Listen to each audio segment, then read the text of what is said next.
Madhya Hridayakashe Sadanandamayo Guru Udetu Satatam Samyak Ajnana Timirarunaha.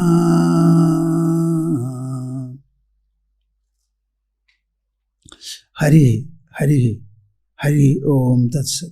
Jai Guru. Hari Hari.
Vyavasayatmika buddhi ekeha gurunandana bahushakha hyanantasya buddhayo avyavasayinam.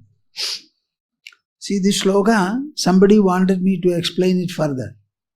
In Karma Yoga, your intelligence remains firm and stable and one focused.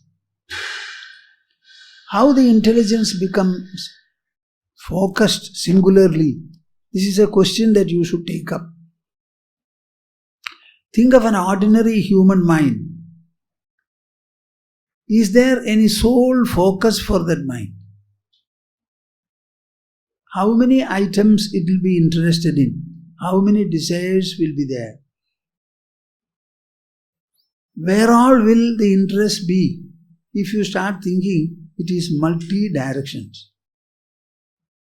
You have to think of your children, married partner, parents, professional friends, associates, social recognition, many things, many things, many things. If you start making a list of what are the things that you desire to have excellence in, I think many people will list many items. Whereas in Karma Yoga, everything is karma. Whether it is professional, domestic, societal, whether it is family, others. After all, it is all activity. Either sensory activity, or oral activity, or mental activity, or intellectual activity. Everything is in the nature of karma.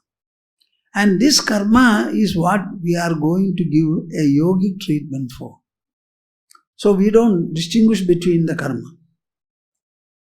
And if you think more properly, you are doing many activities with a view to complete them. When they are completed properly, you become satisfied. But in a Karma Yogin, no such postponement is there. Instead of doing work for satisfaction, you work with satisfaction. Can you make this difference? You do a work, and when it is completed in the desired manner, you are satisfied. Otherwise not. In the Karma Yoga, we don't wait for any result. In doing the work properly, with sufficient devotion, in that Karma Yogic attitude itself is the mind's enrichment, and that brings joy and ecstasy. This is the difference between the two. When people come here and I take them to our meditation room, before Diksha I ask them always one question. What is it that you want from me? I say, close your eyes, take about 1 or 2 minutes and give me an answer. In your answer, there should not be many words, I say. Maximum 2 or 3 words. What is it that you want from me? And remember what you have said. I think many people will forget. They have to tell me very clearly what they want. That statement will be taking the whole life into account. Suppose I ask you now, what is it that you aim at in life? What do you want? You must have an answer. The Karma Yogi has got an answer. What work I do is immaterial, but with every activity I aim only this. That is called Vyavasayatmika Buddhi. It will always be a single directioned Buddhi. In all other cases, it will be multiple and many directioned, he said. In verse number 50 of the 2nd chapter, there is a verse, Buddhi yukto jahadiha ubhe sukrida dushkride tasmad yogaya yujyasva yogaha karmasu kaushalam. I am explaining to you what is this Vyavasayatmika Buddhi. Buddhi yuktaha, when the intelligence is properly yogically oriented and united, he abandons both sukrida and dushkrida. Can you imagine a state where our mind is indifferent to virtue as well as vice? We want to get rid of vice and earn as much of virtue as possible. But a Karma Yogin will never be after even virtue. That means he becomes so self-sufficient, so full, that he doesn't want any benefit to accrue from the so-called virtue. Both he abandons. So he has a transcendental outlook. You are no more interested in gaining punya by doing any noble or holy act. Buddhi yukto jahatiha ubhe sukrida dushkride. Even sukrida you don't want. Can you imagine how sufficient the mind feels? What is that inner sufficiency by virtue of which a person is not even after virtue, holiness, piety, blessings, benediction. So the mind has become so self-sufficient. Again in verse 45, Traigunya Vishaya Veda Nistraigunnyo Bhava Arjuna Nirdvandvo Nityasattvasto Niryogakshema Atmavan. He says, we have a lot of dependence on Vedas. We consider them to be supremely holy, pious and rewarding. He says, all the Vedas are dealing with only the same Triguna products as we find here in the world. The entire world is a resultant of Sattvaguna, Rajoguna and Tamoguna of Prakriti. In the heavens and in the Brahmaloka also the same gunas are there. So if you go to the heavens, you are not promoted because it is Triguna here and Triguna there also. So he says, Traigunya Vishaya Vedaha. The Vedas deal with and also reward you with Triguna products. Nistraigunnyo Bhava Arjuna. Arjuna become totally indifferent to the gunas. See how resolute is the intelligence. He says, the entire creation is a product of the 3 gunas. Where you are upon the earth or in Indraloka, Chandraloka or Brahmaloka, the maximum, everywhere it is 3 gunas. And I am not interested in that. If these are botherational, that is also bothering. So I don't want. Then what is the problem? Then what is the solution? Nirdvandvaha, nityasattvastaha, niryogakshemaha, atmavan. You adopt the path of nirdvandvata, nirdvandva. You are not interested in sukha or dukkha, dukkha or sukha, victory or defeat, gain or loss, good or bad, virtue or vice. Everything is renounced. And then you take to that middle path, that middle. In verse number 46, he says, Yavan artha udapane sarvadas sampludodake tavan sarveshu vedeshu brahmanasya vijanada. When a person becomes spiritually enlightened, he has the understanding and the fulfillment which Sankhya Yoga brings about. He takes to introspection, infusional introspection, evaluates matters, and his intelligence becomes very clear. He says, it is a state where you are totally in a flooded place. Everywhere is water. You don't have to go in search of water. You don't look for a pot full of water. Full clear water everywhere. That is the state of this yoga. The practice of yoga will take you to such a state of abundance, inundation. In front of them.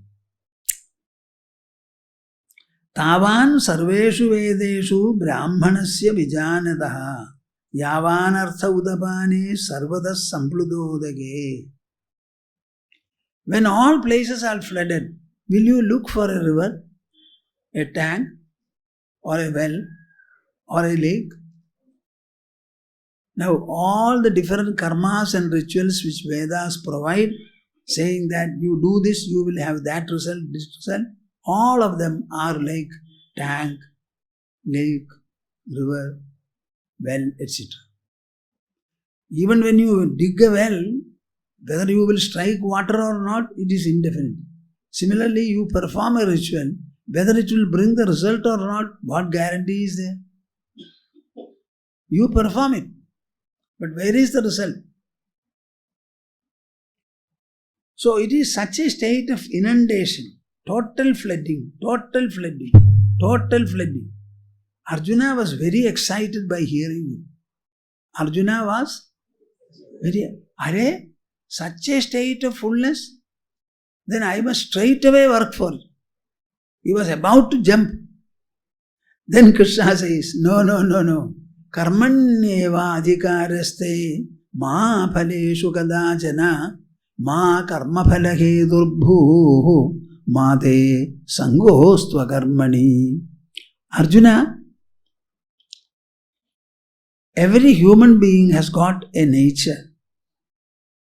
He has got the constraint of his own birth, his own tendencies, his own inner and outer maturity, compatibility, competence. Everybody does not have equal length of legs. Our height is different, weight is different, everything is different. So at the time of birth, we always inherit a certain tendency. By growth, we add to it. But still, there is an individual coordinate working in everyone. You are a Kshatriya, a fighter by birth, and you have got trained for fighting. And you have engaged in a number of wars. You have won all of them. Even the 12 years of forest exile, you did some tapasya, austerity, but what for? Was that tapasya for salvation? So it was for getting Pashupatashtra, to reinforce your fighting skill and merit. So you have come here as a reinforced fighter. In this background, how dare you say, I will jump into the Sankhyanishta and suddenly become flooded? No. You don't have that maturity. You don't have that ripeness. You are not yet compatible for taking up an exclusive contemplative life. Your fitness for the time being is only to take up that activity-oriented life. The word karmani evate adhikaraha means your competence, your fitness is only to pursue the activity form of nishtha. Shunning activity is not possible. Plunging into a full contemplational life is not possible. Some time will have to pass. Oh, Suppose I become active, will I not get bound by it? No, certainly not. There is a formula that is called Karma Yoga. What is that? Ma phaleshu kadachana. Do not foster any sangha, any kind of a clinging to whatever your work produces in the form of results. I want you to work and be active, but not be bothered about what the work produces. When a work is rightly done and well done, will it not bring the result? Suppose it is not rightly done and it is half done, then will it bring the result? So should your attention be in the performance or in the result it is supposed to be? Performance is sufficient. So you become joyous while performing itself. And when it produces the result, it is not anything unthought of, unexpected or specially delightful. So the success of Karma Yoga consists in being active and feeling delightful and contented in being so. Ma phaleshu kadachana, ma karma phala hedurbhu. Be not one who will do work only aiming at the result and only thinking about it. Is it not foolish to think about the result while doing a karma? Any action is a procedure. Any action is a procedure to bring about the desired end. An act is formed or shaped. An act is shaped, looking into the result it is supposed to produce. So when an act is complete, is not the fruition inevitable? What else? See, I keep a pot full of water on the stove. I light the stove. I want to boil the water. Why did I keep it on fire? The water is cold now and I wanted it to be heated. And who will give me heat? Fire. Where is it? In the stove. So I light the stove or keep the water and light the stove. Anything more required to boil it? Then why do you say, my water should boil? Is it boiling? I have kept the water only to boil, so it will boil. Similarly, any action is done.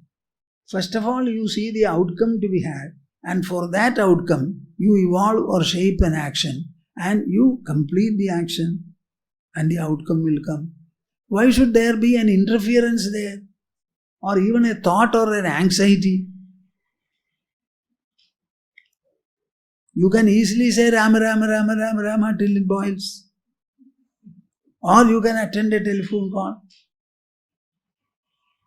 If I were, I would go to the computer and at least 1 or 2 paragraphs I will type. See, this is the point here. Ma karma phala hedurbhu. That clinging to the result should not be the culture of activity, something else. Ma karma phala hedurbhu. Made sangostva karmani. At the same time, you should never be one lethargic or reluctant to work.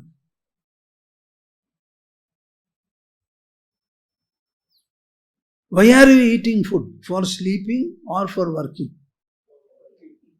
Huh? Once you eat the food, nourishing food, it will be converted and transformed into blood. And that blood is energy.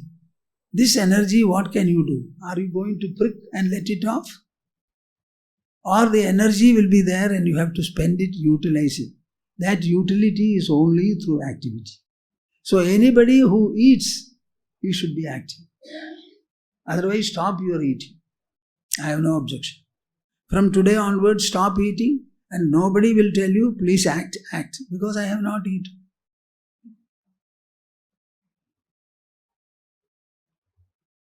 So activity is a corollary of life. Activity is the rule of life, living. So you should not become inactive. These are 4 different propositions about which I have mentioned enough. Oh. So how can I, Krishna, achieve the fruition of the Sankhya Yoga? Then he says, yes, I give you a formula. Yogastha kuru karmani sangam tyaktva dhananjaya siddhya siddhyoho samo bhutva samatvam yoga uchyade. In this one verse, everything about yoga is mentioned. What is yoga? Samatvam yoga uchyade. How to remain active according to your prescription? Yogastha kuru karmani. Karmani means activities. Kuru means perform, do. Yogastha, seated in yoga. Orienting yourself with yoga, perform all the acts without exception. What is meant by seated in yoga? What is this yoga which you want the Karma Yogi to be seated in? He said, Sangam Tyaktva Dhananjaya. That is the yoga. What you have to do is abandon the Sangha that you have. The Sangha is a mental-intellectual coordinate.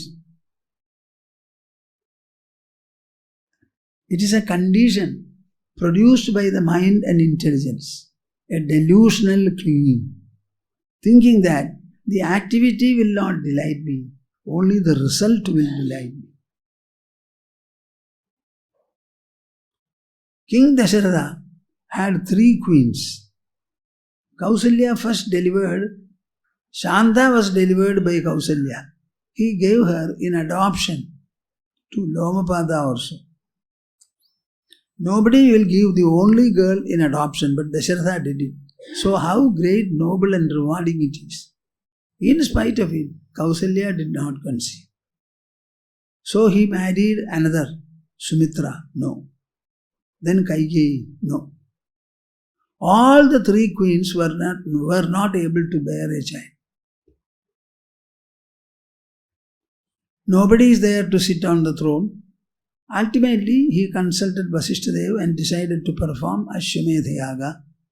And after performing Ashwamedha, he got 4 sons.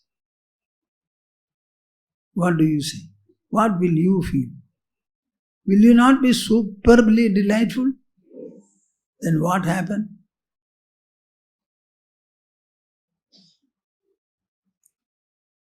When the best of his son, whom he loved most, that Rama, decided to do what any good and noble son should do, namely going to Dandakaranya.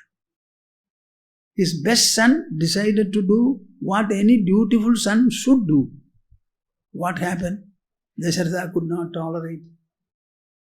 He started calling Rama, Rama, Rama. Died. So you tell me, can the result of an action delight you? See, in the hands of his own beautiful fruition of an act, what did he finally get? His son was not by his side when he died. He was not there to perform the death ceremonies. Bharata performed everything and went to Chitrakuta and informs him that the father has gone. This was the fate. Mind you, this is the fate of the world for everybody. So you have to think very clearly. Should you do a work keeping borrowed eyes on the result? Or should you do a work indifferently? Do it very well, because you are a good performer. So perform it well. Every work is related to the result. If there is no result, there is no means called activity. An activity is a means to an end. The end is first conceived of. Then we design the activity to achieve the end. So completion of the effort necessarily means begetting of the result. No thought is necessary, no anxiety is called for. A child is born, you feed the child properly, give her the right exercises, she will grow. Or you should say, you should grow, you should grow. Should take her to the doctor every day. How many milligrams she has grown, you tell me. Morning you take the weight, evening, midday you take. In between sleep also you wake her up and take weight. Aisa koi hai kya? What is this? It is a law of the world that acts are done. They are completed. They also have their fruition. How many people are born there? So many people have been born. They have all been active and they were passing their days. There is nothing, it's so normal. It's just like the earth's revolution. So, you should not think about the result and spoil your mind. Yogastha kuru karmani. And in order to enable you to become a yogastha, what is necessary is Sanghatyaga. I am dinning it into your brain. Don't ask anybody. Nobody will tell you. This is a very great secret. Sanghatyaga is yoga. Karma yoga is not performance of karma.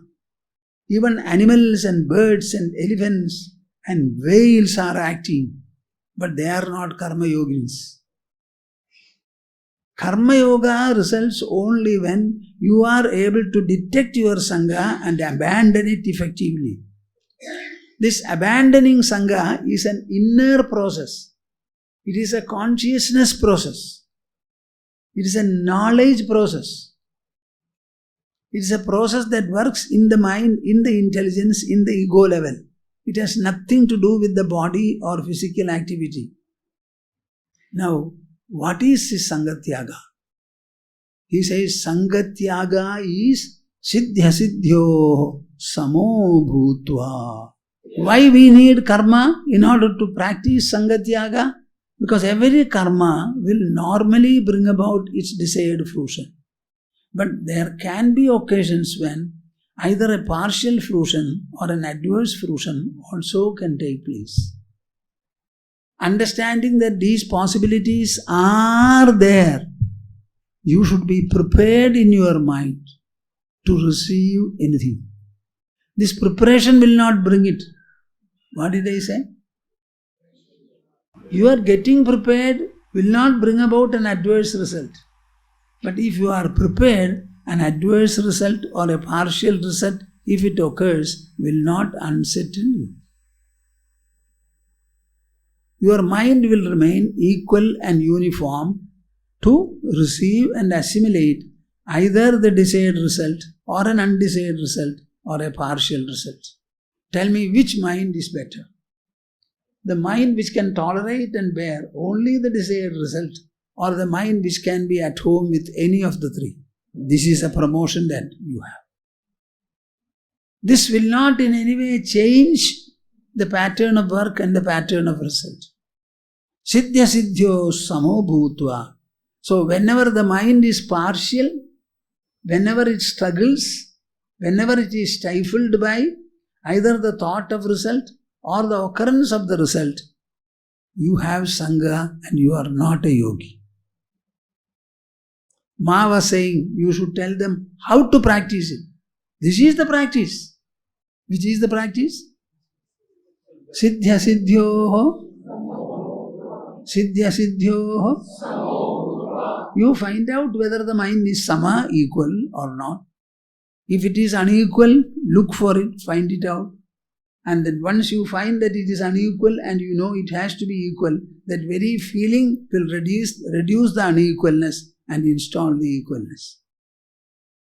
This is called Vyavasaya Atmika Buddhi. We are not concerned by the variety of activities we perform. We are only concerned with the equalness of the attitude that we cherish, preserve and intensify with every activity. Samatvam yoga uchyade.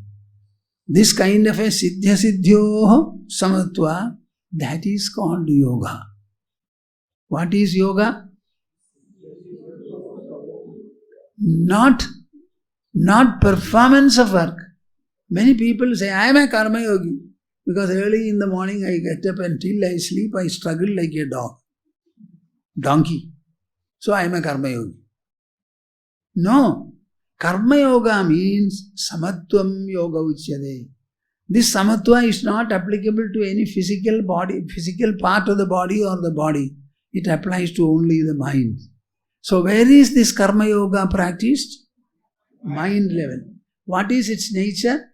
And pursue throughout the day. As long as you are active, you can practice it. What kind of an activity? Invariant. Whether it is religious, whether it is secular, whether it is domestic, whether it is societal, whether it is professional. For you or for others. Under your persuasion or others' compulsion. Whatever you do, the mind will be boop, boop, boop. You know, a person who has this kind of a mind,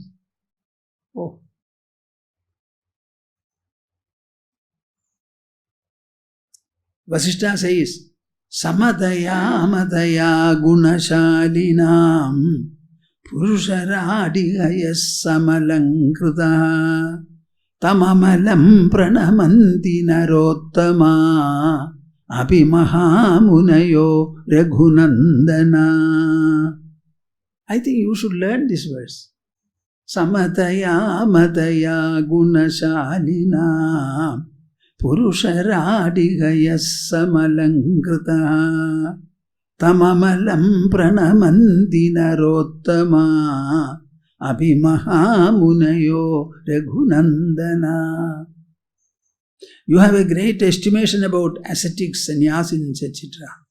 But Vasishtha says, all the big sannyasins and great ascetics and austere people, they go in search of a man who is enriched, decked by this samatva, whose intelligence is decked by this samatva. He is hunted by all these people and they fall at his feet and ask for his blessings. Purusharadihayas samalangrataha. That Purusharad, the emperor of a human, who is decked, ornamented by samatva, whose buddhi is ornamented by samatva, that person is sought after by even the greatest of sages in this world, he says. My dear souls, nothing more is there. The entire Bhagavad Gita is over with this statement. This is the applicational part of yoga, applicational part of Sankhya. In exposing Sankhya also, he spoke about the same. Samadukha sugam dhiram somradatvaya kalpade. He analyzed human life, described that it is an interaction between the senses in the individual and the rest of the world, the objects. While these interactions are taking place in the sensory level, inevitably, concurrently, in the mind level, Sukha-dukkhas also result. What? Sukha-dukkhas also result. And these Sukha-dukkhas are coming and going. So both of them are equally not desirable. So you must have an even attitude towards them. Now you are preferring Sukha and have a prejudice for Dukkha. But Sukha alone can never be. It is previous Dukkha that brings later Sukha. So Dukkha, is he a friend or an enemy? And Sukha brings Dukkha. So is he a friend or an enemy?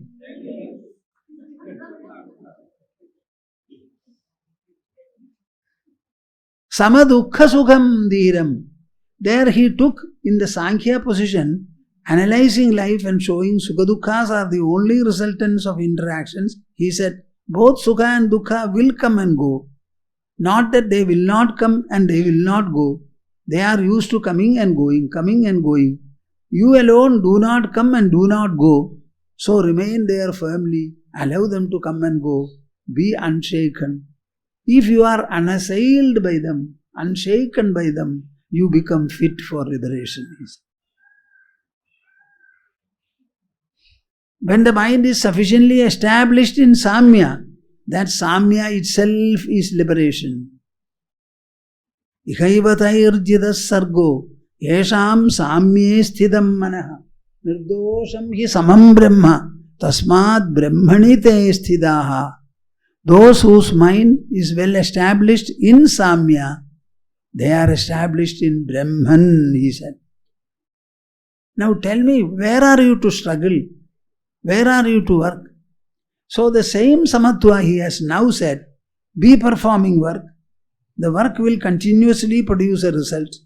And the result is either desirable or undesirable or a combination of both. The objective results of any karma are not to be tampered with at all. The objective result of a karma, nobody can take away from the karma. When an action is completed, that completion itself is its result. When my water has boiled, what further result is there? It has already boiled. It is boiling now. As a result of a certain passage of time, by the contact and ignition of fire, it has boiled. Is there any other result there? And what is that boiling? A period of time. Another moment, it begins to boil. A girl is pregnant. When about 9 months and 9 days are over, the child struggles to come out, and the mother also wants to push the child out. Delivery takes place. Is the delivery in any way different from pregnancy? You are only giving different names. It is all the same growth. No fetus is supposed to grow and remain in the uterus. It is supposed to come out. Then after that, further growth. The result of any karma becomes the commencement of a new activity. You don't understand. The birth of a child, is it the completion of everything? So what do you call a result? There is nothing like a result. It is all work in progress, in progress, in progress, in progress. Siddhya siddhyo samo bhutva samatvam yoga uchyade. Samatvam yoga uchyade. Now this practice of samatva, whether it is with reference to sukha-dukkhas or whether it is with reference to siddhya siddhyo, is there any difference? And every act that you perform, does it not compel you to make this practice? So is not the practice concurrent with your activity? Thoda soch kar boliye na. This practice is concurrent with your activity. The activity calls you to become a practitioner. We don't require any other situation, any other opportunity, any other place. The mere activity gives you sufficient scope and compulsion to practice Karma Yoga. The mere breathing gives you the scope to practice samatva towards sukha and dukkha. Krishna also points out what is the end point of this yoga practice. What? What is the end practice? Every day, every day, every day, I practice samatva, samatva, samatva, samatva, samatva, samatva. Then what? He says, listen.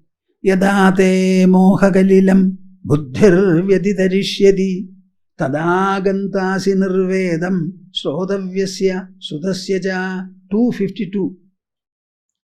52nd verse. Yadate moha kalilam buddhir vyaditarishyati tadagantasi nirvedam srodavyasya sudasya ja.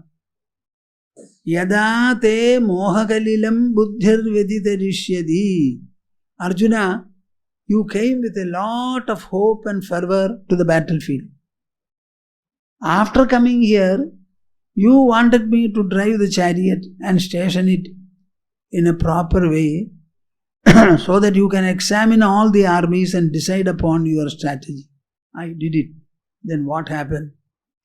My dear Arjuna, are you a child? Are you a child? How many wars have you fought? Did you not win all of them? And have you not come here to fight this unprecedented war and gain further victory? In spite of all these, a middle-aged man beaming with youthfulness, energy, drive, hope, enthusiasm and expectation. What happened to you after coming here? Karpanya dosho bhata swabhava. I am overpowered by narrow-mindedness. I am not able to decide whether to fight or not. This is called moha kalila. The quagmire of delusion. What? Quagmire. It is a kind of a slush. Suppose you enter it, you will not be able to lift your leg because the slush is almost up to your hip. Oh, you will not be able to lift. Even if you lift, where will you place the leg?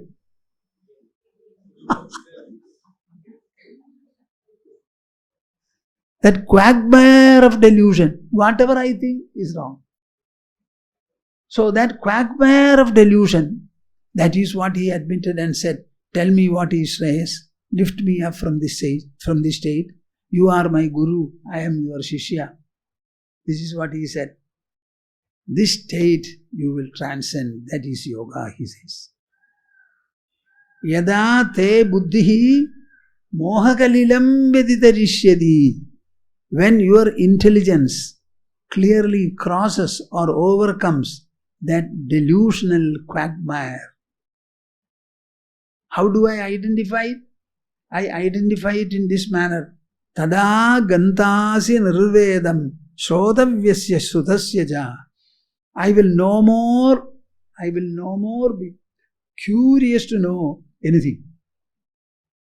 Krishna, tell me something.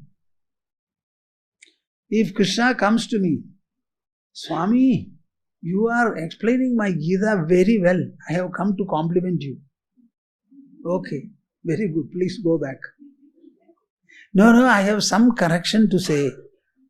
In what I said, there was a mistake. I will correct it. I will say, Krishna, no correction I need. You get corrected. Because you have said and all people are accepting it, reading it. Now you have come to say, I will correct. After some time again you will come. If you have come now for correction, maybe after some time again you feel to have to correct. So I am not interested. Your Gita is absolutely alright for me. Whether you come or not, please go back the way you have come. This is what I will say.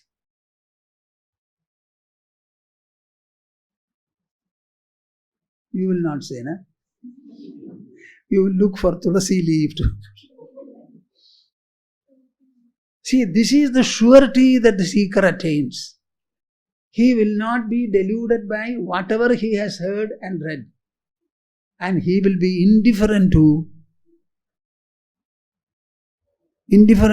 any further tuition. His intelligence will become so decisive. His mind will become so peaceful. He will be so composed and stable that he will not be affected by whatever he has read, or he will not be curious to know anything further. Have you understood this point? Huh? A new cinema has come. The person has seen 2000 cinemas. New cinema, let me go. What is there? Who is the new actor? Aisa kuch nahi hoga. It's a very clear indication. Let anybody say anything. Let people speak about heaven, hell, Brahmaloka, Satyaloka, this puja, that puja, ha, who. Nothing. Tada gantasi nirvedam. You will attain an enlightened indifference, as a result of which whatever you have heard and what is yet to be heard, you will not be interested. Again, Shruti vipradipannate yada sthasyati nischala samadha vachala buddhi tada yogam avapsyasi. What is that yoga attainment? Krishna explains it very well as a part of his exposition. Shruti vipratipanna te buddhi. Your intelligence, which is now assailed by doubts, listening to and reading about conflicting versions in our scriptures. What? The other day somebody asked me, Swamiji, Gita says that the soul goes to another body. Soul goes to another body. So what shall we do? When we die, we will go to another body. This is the doubt. Gita has clearly said, nobody is born, nobody dies. Poor pitiable soul. That particular sentence never strikes her. And she is asking a question. After some time, you will pick up another verse, again ask another question. Kab rukega hai? So, Shruti vipratipannate buddhi. By reading or hearing conflicting versions from our own scriptures, when your intelligence remains stable and unflickering within your own body, that is yoga. What? At this point, I would like to say, yoga is not self-realization. Yoga is not self-seatedness. It is, on the other hand, the stable and unflickering nature of your very intelligence. When the intelligence becomes unshakable, unaffected by whatever you have heard, whatever you are going to hear, you should not be dislodged by anything. That stability and poise of the intelligence itself is yoga. No further self-knowledge, self-merger or anything is required. You may meditate and get absorption for 1000 days. Even then, when you take up the vyavahara and interaction, you will feel shaken and dislodged. That dislodgement should not be there. When you are able to be sure, that surety, stability, poise, composure, and that inner fullness, that is the yoga. It is characterized by the unflickering nature of your intelligence. See, this is a statement nobody makes. They will all speak about dhyana yoga, etc. and say something. After doing meditation, what? Does the meditation accompany you throughout the day, or your intelligence alone accompanies you? Your mind and intelligence alone accompany you wherever you go and whatever you do. So explain to me spiritual attainment in terms of your intelligence and mind. This is it. Shruti vipratipanna te buddhi.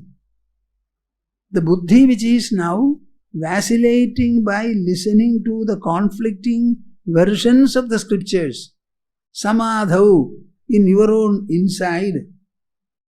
Achala nischala chasthasyadi. It remains firm and unshakable. Then that position is called yoga. Is it only that? No. It is something more. What is that something more? Abhuryamana machala pratishtham. Verse number 70. Abhuryamana machala pratishtham. Samudra mabah pravishanti yadvad. Tadvat kamayam pravishanti sarve. Sashanti mapnodina kama kami. Who is that wonderful man who will attain perennial contentment, perennial placidity, perennial quietude. Is he the man?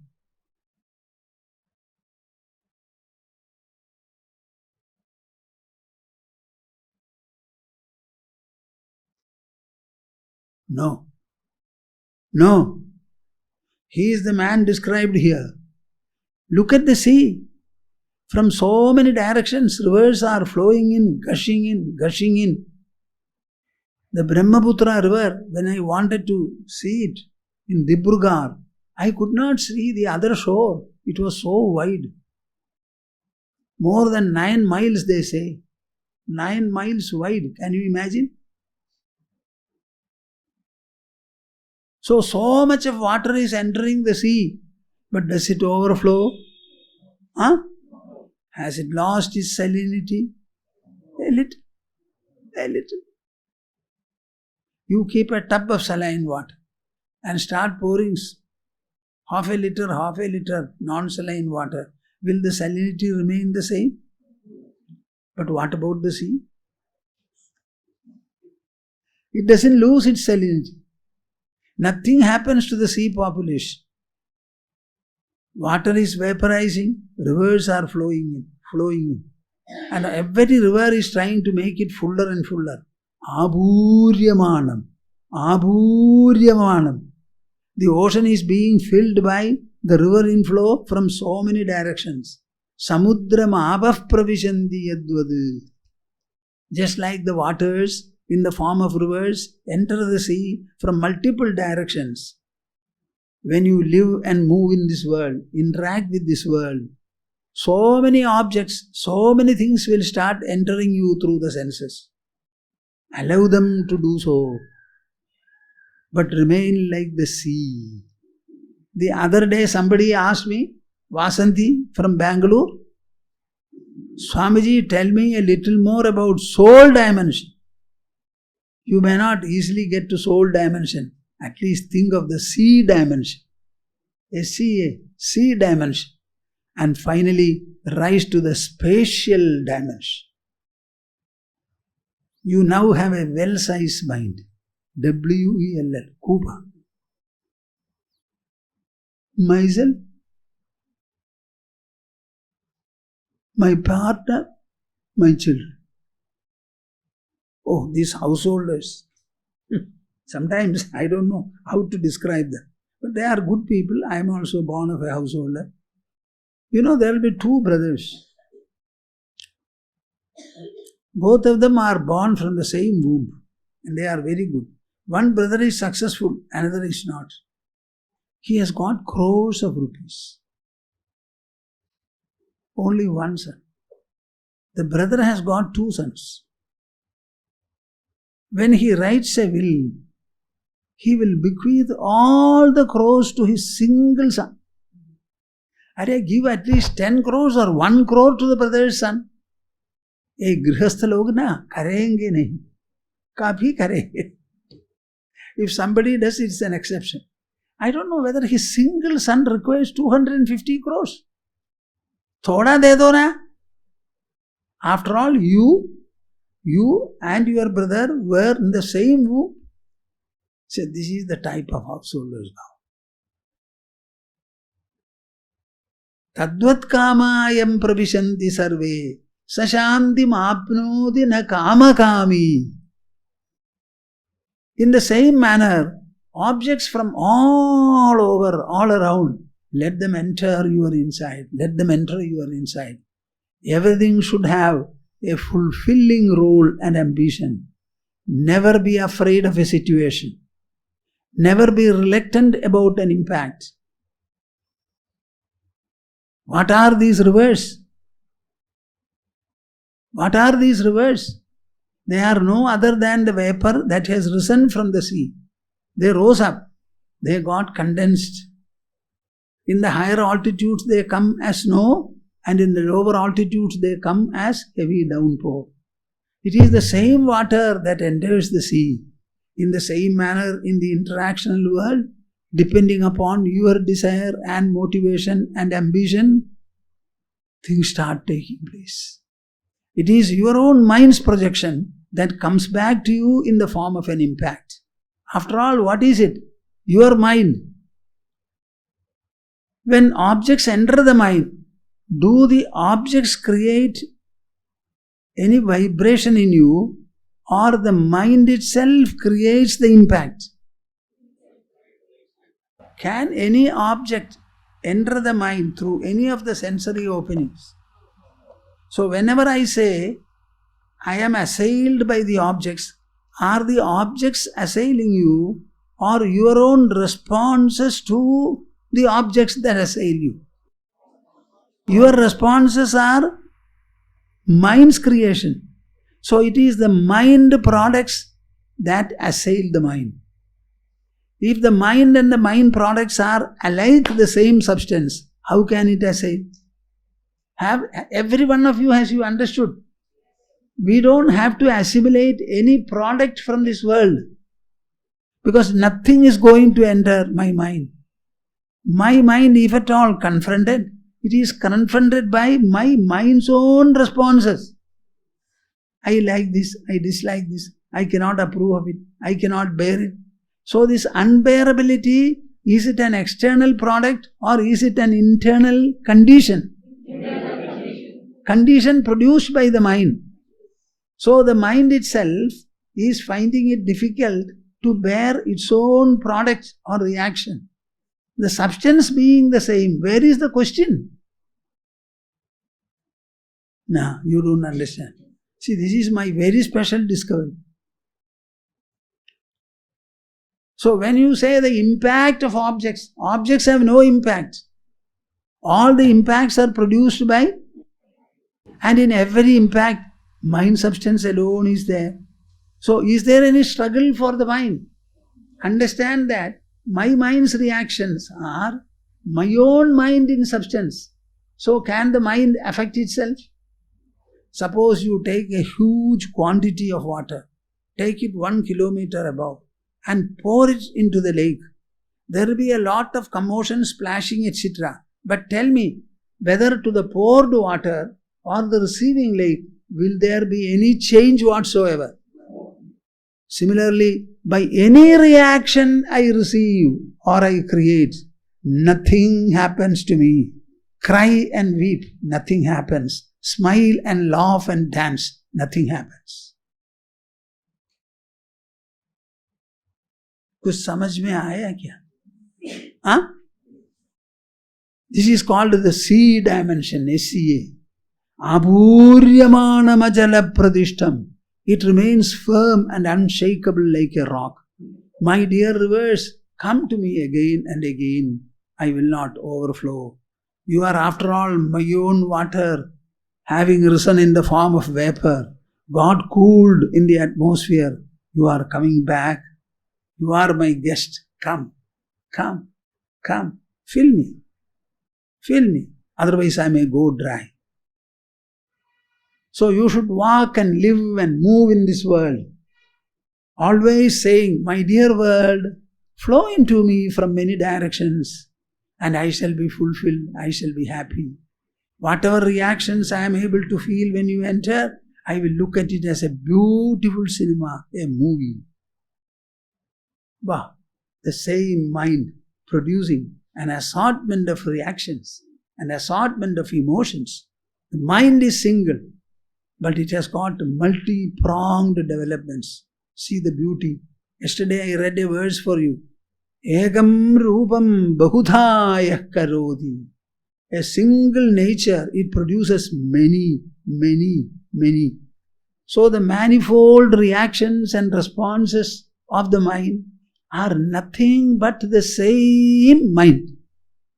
So is there any reaction and is there any assimilation required at all? A person who is able to do so, sa shanti mapnoti na kama kami. That man attains peacefulness, and not the one who hankers after, desires, and has a number of ambitions, who goes on counting his money and fixed deposits. Get? What is this?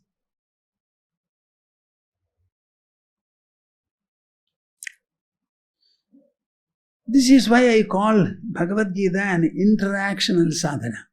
He concludes the proposition saying, Esha Brahmi Sthiti Partha Nainam Prapya Vimuhyati Sthitva Syam Antakalepi Brahmanarvanam Richyati. You know what does it mean? This is the Brahmi Sthiti. He started from Atma Sthiti, meditative absorptional state. Now it is an interactional fulfilling state. An interactional fulfilling state. You know, Krishna, finally after having spoken to Duryodhana, and Duryodhana raising a number of questions and accusations, etc., finally Krishna said, let us leave him, he will die soon, let us go. And you know, Krishna was saying, we are going to break the news of all these people dying to Gandhari, etc. So we should prepare ourselves. We should start shedding a lot of tears and then go. And Krishna went there tearfully. You cannot break the news. I said, beating the drum, your son has died. So they were preparing to break the news with a lot of tears, gasping, oh, it has happened, what can be done? Krishna was preparing to go tearfully to break the news. So you can smile, laugh, get angry, whatever you want to do. But the position should be this. This is called the Brahmi Sthiti, the full Sthiti. After attaining it, nobody will become deluded. Even at the end of life, you can have an entry into this wonderful state and remain fulfilled.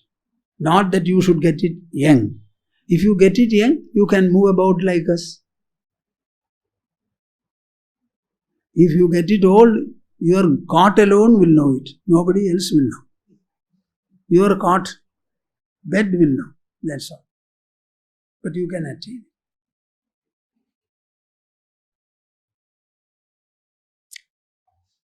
Samvedya varjitamanottamamekamaadyam samvitpadam vigalanam kalayan mahatman hridyeva tishta kalanarahita kriyam tu kurvan akartrapadamethya shamodita shri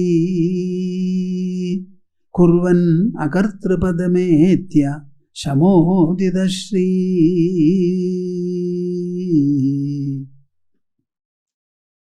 Harihi, Harihi, Harihi. We shall have the conclusional recitation of Omkara in chorus.